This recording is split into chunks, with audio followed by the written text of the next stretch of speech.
ముక్కోటి ఏకాదశి నాడు మీరు చూడండి, తిరుపతి పట్టదు, శ్రీశైలం పట్టదు, భద్రాచలం పట్టదు, దేశంలో ఏ గుమ్మమో పట్టదు, మొత్తం అందరూ అక్కడే ఉంటారు. ఆ రోజు మహాపుణ్యం చేసిన పాపాలన్నీ పోతాయి. అంటే అన్ని పాపాలు చేశాడనమాట ఈయన. అసలు ముందు వీడు పాపాత్ముడి కింద గమనించాలి. ముక్కోటి ఏకాదశి నాడు పని కట్టుకుని గుళ్ళో కడుతున్నాడంటే ఇంత పాపాత్ముడు ఇంకొకడు లేడు. పాపం చేయని వాడు వెళ్లాల్సిన పనిలా వాడు ఇంటో వాడు ఉంటాడు ఖచ్చితంగా. నేను ఏ పుణ్యక్షేత్రానికి,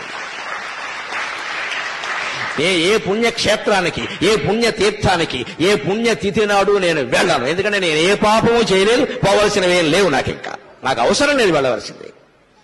ఈ పిచ్చి వదులుకోండి దయచేసి. ఎందుకంటే ప్రమాదాలు అక్కడే జరుగుతున్నాయి. ఒకే క్షేత్రం, ఒకే రోజు, ఒకే సమయం. గోదావరి పుష్కరాల్లో 30 మంది ఎందుకు చచ్చిపోయారో అందరికీ తెలుసు. అదే రోజు, అదే ముహూర్తం. అంటే అవి అలాగే జరుగుతాయి. ఏమిటా పిచ్చి, ఏమిటా వెర్రి?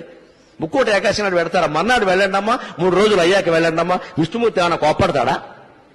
ఉత్తర ద్వారం నుంచే వెళ్ళాలి, తలుపులు బద్దలైపోవాలి.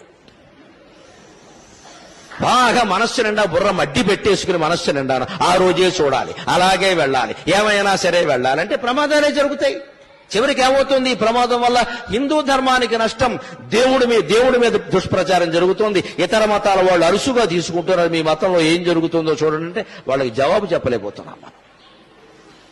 అంచేత పుణ్యక్షేత్రాలు, తీర్థాలు, పుణ్యతిథులు ఇవేవి ముఖ్యం కాదండి. శరీరాన్ని మించిన క్షేత్రం లేదు, మనస్సును మించిన తీర్థం లేదు. సత్ప్రవర్తన కలిగి ఉంటే నువ్వే ఒక పుణ్యక్షేత్రం, నీకు నువ్వే ఒక పుణ్యతీర్థం.